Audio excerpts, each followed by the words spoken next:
ஒளி வந்தது, கர்த்தருடைய மகிமை உன்மேல் உதித்தது. இங்க வந்திருக்கிற நாம் ஒவ்வொருவரையும் பார்த்து ஆண்டவர் சொல்லுகிறார், எழும்பி பிரகாசி, உன் ஒளி வந்தது, கர்த்தருடைய மகிமை உன்மேல் உதித்தது. இந்த கடைசி நாட்கள்ல உலகம் முழுவதும் பார்த்தீங்கன்னா பாவங்கள் அக்கிரமங்கள் பெருகி கொண்டிருக்கின்றன. ஆனாலும் கூட ஆண்டவர் சொல்றாரு, உன்மேல என்னுடைய மகிமையை வைத்திருக்கிறேன், உன்னை நான் இருளில் இருந்து வெளிச்சத்தின் பிள்ளையாக மாற்றி இருக்கிறேன்னு ஆண்டவர் சொல்றார். எபேசியர் 5:14 வாசிக்கிறோம், தூங்குகிற நீ விழித்து மரித்தோரை விட்டு எழுந்திரு, அப்பொழுது கிறிஸ்து உன்னை பிரகாசிப்பார் என்று சொல்லியிருக்கிறார். தூங்குகிற நீ மரித்தோரை விட்டு எழுந்திருந்தா, இன்றைக்கு நம்ம வாழ்க்கை ஆவிக்குரிய வாழ்க்கையில ஒரு மந்தமான நிலைமையில இருந்து கொண்டிருக்கிறோம். ஜபம் இல்லை, வேத வாசிப்பு இல்லை, உபவாசம் இல்லை, அதிகாலையில் எழுந்து ஜபம் இல்லை, ஆண்டுடைய வார்த்தையை கேட்டு அதுக்கு கீழ்ப்படுகிறது இல்லை. இதெல்லாம் தான் பார்த்தீங்கன்னா ஒரு தூங்குகிற ஒரு நிலைமை. மரித்தோரை விட்டு எழுந்துரு அப்படின்னா, இன்றைக்கு பாவத்தில் வாழ்ந்து கொண்டிருக்கிறவளை பார்த்து ஆண்டவர் மரித்தோர்னு சொல்றார், உயிரோடு இருந்தாலும். ஆனால் நம்ம ஒரு காலத்தில் இயேசுவை ஏற்றுக்கொள்றதுக்கு முன்னாடி பாவத்திலும் அக்கிரமத்திலும் மரித்தவர்களாய் இருந்தோம். ஆனால் இயேசு கிறிஸ்துவுடைய ரத்தத்தினாலே அவர் நம்மை கழுவி நம்மை உயிர்ப்பித்திருக்கிறார். நம்மை ஒவ்வொருவரையும் இருளின் அதிகாரத்தில் நின்று நம்மை விடுதலை ஆக்கியிருக்கிறார். பாவம் என்கிற இருள், வியாதி என்கிற இருள், சாபம் என்கிற இருள், மரணம் என்கிற இருளிலிருந்து ஆண்டவர் நம்மை ஒவ்வொருவரையும் விடுவித்திருக்கிறார். அல்லேலூயா. அதனாலதான் தாவீது சங்கீதம் 23 சொல்றாரு, நான் மரண இருளின் பள்ளத்தாக்கிலே நடந்தாலும் பொல்லாப்புக்கு பயப்படேன். மரணம் என்பது ஒரு இருள், ஆனால் இந்த மரண இருளை ஆண்டவர் இயேசு கிறிஸ்து ஜெயித்தார். அவர் உயிரோடு எழுந்தார். அவர் சொன்னார், நான் இந்த உலகத்திற்கு ஒளியா இருக்கிறேன் என்று சொன்னார். நம்மையும் கூட ஆண்டவர் இந்த உலகத்திற்கு வெளிச்சமாக வைத்திருக்கிறார். அல்லேலூயா. இருளை போக்குறதுக்கு என்ன வழி? இருள் போன்னு சொன்னா போகலாம், போகாது. ஆனா லைட் போட்டா இருள் தானா போயிடும். இயேசுவாகிய ஒளி நமக்குள்ள இருக்கும் பொழுது, நம்முடைய இருதயத்துல பிரகாசிக்கும் போது எந்த இருளும் நமக்குள்ள இருக்கவே முடியாது. அதனால பாத்தீங்கன்னா நம்முடைய முகத்தை அவருடைய பிரகாசத்தினால் ஆண்டவர் நிரப்புவார், நம்மை பிரகாசிக்க பண்ணுவார். நீங்க ஜபத்துல எவ்வளவு நேரத்தை செலவிடுறீங்களோ அப்போ அவருடைய முகத்தின் ஒளியை நம்ம மேல பிரகாசிக்க பண்ணுவார். சங்கீதம் 4:6 வாசிக்கிறோம், உங்களுடைய முகத்தின் ஒளியை எங்கள் மேல் பிரகாசிக்க பண்ணுன்னு தாவீது ஜெபிக்கிறான். நம்ம இப்படி ஜெபம் பண்ணணும். ஜெபத்துல உட்கார்ந்த உடனே, இயேசு உம்மை போல என்ன மாற்றுங்க, உம்முடைய பிரகாசத்தினால என்ன நிரப்புங்க. நீங்க வேணா பாருங்க, வித்தியாசம் நல்லா தெரியும். ஜெபிக்கிறவங்களுக்கும் ஜெபிக்காதவங்களுக்கும். ஜெபம் பண்றவங்களுடைய முகத்தை பாருங்க, பிரகாசமா இருப்பாங்க. ஸ்தேவானுடைய முகம் அவன் மரிக்கும் வேளையில பிரகாசமா இருந்தது. ஸ்தேவானுடைய பிரகாசத்தை பார்த்து ஆச்சரியப்பட்டு போனாங்க. அதனால பாருங்க, நம்ம முகம் பிரகாசிக்கணும்னு ஆண்டவர் விரும்புகிறார். இயேசுவை போல மாறணும்னா ஒவ்வொரு நாளும் அவருடைய சமூகத்துல நம்ம உட்காரணும். அவருடைய பாதத்துல உட்கார்ந்து மோசையை குறித்து நம்ம பார்க்கிறோம். அந்த மலையில மோசை என்ன பண்ணார்? 40 நாள் இரவும் பகலும் சாப்பிடாம தண்ணி கூட குடிக்காம ஆண்டவரோடு கூட உட்கார்ந்தார். அவர் கற்பனையை வாங்கிட்டு அந்த மலையிலிருந்து கீழே இறங்கி வரப்போ ஜனங்கள் எல்லாம் அவருடைய முகத்தை பார்க்க முடியல, முக்காடிட்டு கொண்டாங்க. ஏன்னா அவருடைய முகம் அவ்வளவு பிரகாசமா இருந்தது. இன்னைக்கு உங்களை என்னை ஆண்டவர் நம்முடைய ஊர்ல இருக்கிற ஜனங்களுக்கு பிரகாசமாக வைத்திருக்கிறார். பிரகாசம் பேர் இருக்கும், ஆனா பிரகாசிக்கவே மாட்டாங்க. அவங்க வாழ்க்கை பாவம் என்கிற இருளில் இருக்கும். அதனால ஆண்டவர் சொல்றாரு, உன்னை நான் பிரகாசிக்க பண்ணுவேன், உன்னை நான் ஒளியாக மாற்றுவேன் என்று ஆண்டவர் சொல்றார். வேதத்தில் நாம் பார்க்கும் பொழுது இருளில் இருந்து வெளிச்சத்தை பிரகாசிக்க சொன்ன தேவன் இயேசு கிறிஸ்துவின் முகத்தில் உள்ள மகிமையின் அறிவாகிய ஒளியை தோற்ற பண்ணும் பொருட்டு எங்கள் இருதயங்களில் பிரகாசித்தார்னு பவுல் சொல்றார்.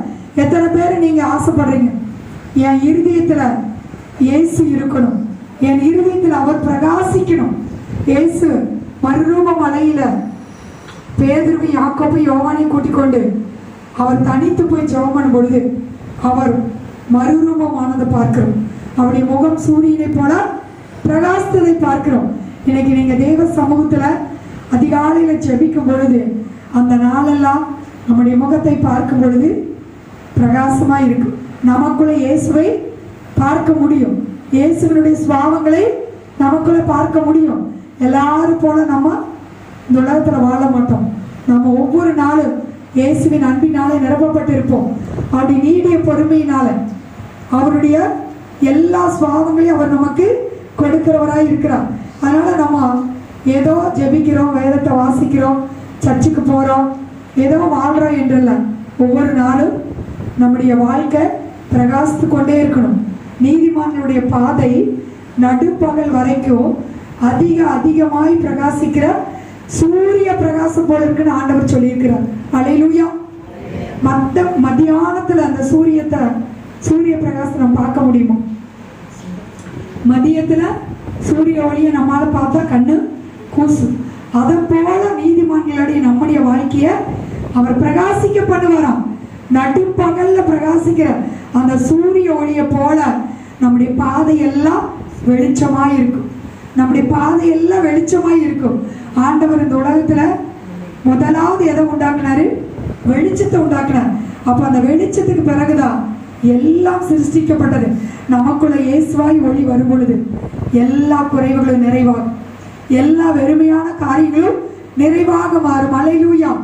ஏசாயா 60:20 சொல்றாரு, கர்த்தரே உனக்கு நித்திய வெளிச்சமாய் இருப்பார், உன் துக்க நாட்கள் முடிந்து போ.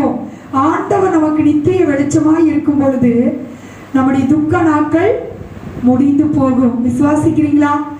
எல்லாருடைய துக்க நாட்களுக்கு ஆண்டவர் ஒரு முடிவை வைத்திருக்கிறார். துக்கத்தோடவே வாழ்ந்து கொண்டிருக்க மாட்டோம். மரணம் வரைக்கும் துக்கத்தோடவே இருக்க மாட்டோம். ஆண்டவர் சொல்றாரு, நம்ம ஒவ்வொருவரும் இயேசு நமக்குள்ளே இருக்கும் பொழுது, அவருடைய நித்திய வெளிச்சத்துக்குள்ளே நம்ம இருக்கும் பொழுது நம்முடைய துக்கமெல்லாம் மாறி போகும். தாவீது சொல்லுகிறார், அவருடைய முகத்தின் ஒளியை அவர் மேல பிரகாசிக்க சொன்ன அடுத்த வசனத்துல, எனக்கு அதிக சந்தோஷத்தை என் இருதயத்திலே தந்தீர் என்று சொல்லுகிறார். சமாதானத்தோடு நான் படுத்துக்கொண்டு தூங்குவேன் என்று சொல்லுகிறார். நான் காலையில் எழும்பொழுது உம்முடைய சாயலால் திருப்தி ஆவேன் என்று சொல்லுகிறார். அல்லேலூயா. எத்தனை பேர் சமாதானத்தோடு படுத்து தூங்குறோம்? கவலையோடு தூங்குறீங்களா? நம்ம நித்திர சமாதானமா இருக்கும். நம்ம தூக்கம் சமாதானமா இருக்கு. எப்போ? அவருடைய ஒளி நமக்குள்ளே இருக்கும் பொழுது, அவருடைய பிரகாசம் நமக்குள்ளே இருக்கும் பொழுது. ஏசாயா 60:2-3 வாசிக்கிறோம், இந்த இருள் பூமியையும் காரிருள் ஜனங்களையும் மூடும், ஆனாலும் உன்மேல் கர்த்தர் உதிப்பார், அவருடைய மகிமை உன்மேல் காணப்படும். உன் வெளிச்சத்தின் இடத்துக்கு ஜாதிகளும் உதிக்கிற ஒளியின் இடத்துக்கு ராஜாக்களும் ஓடி வருவார்கள். அல்லேலூயா. நம்ம மேல ஆண்டவர் உதிக்கும் பொழுது இந்த உலகம் முழுவதும் காரிருளா இருந்தாலும், எல்லார் மேல இருள் சூழ்ந்திருந்தாலும் உண்மையில நான் உதிப்பேன் என்று சொல்றார். நம்ம வெளிச்சமாய் இருந்துட்டோம்னா, நம்ம ஒளியா இருந்துட்டோம்னா எல்லா ஜாதிகளும் நமக்கு ஓடி வருவாங்களாம். நம்மண்டை ஓடி வருவாங்க. எல்லாருடைய கண்களும் நம்மை பார்க்கும். உதிக்கிற ஒளியின் இடத்துக்கு ராஜாக்களும் ஓடி வரும்படி செய்வேன் என்று சொல்றார். விசுவாசிக்கிறீங்களா? அநேகரை நம்ம ஆண்டவர்கிட்ட வழி நடத்தலாம் மாற்றுவார். தானியேல் 12:3 ஆண்டவர் அதான் சொல்றார், அநேகரை நீதிக்குட்படுத்துகிறவர்கள் என்றென்றைக்கும் உள்ள சதா காலங்களிலும் பிரகாசிப்பார்கள். அல்லேலூயா. ஞானவான்கள் ஆகாய மண்டலத்தின் ஒளியை போல பிரகாசிப்பாங்க. நம்மள ஞானவான்கள். இயேசு கர்த்தருக்கு பயப்படுகிற பயத்தை அவர் நமக்குள்ள வச்சிருக்கிறார். அதுதான் நமக்கு ஞானத்தை கொடுக்கிறதா இருக்கிறது. அதனால பாருங்க, ஒவ்வொரு நாளும் நம்மை தேவன் பிரகாசிக்கப்படுவேன் என்று சொல்கிறார். வேதத்திலே நாம் பார்க்கும் பொழுது யோவான் 1:4-5-9 இயேசுவுக்குள்ள ஜீவன் இருந்ததாம்.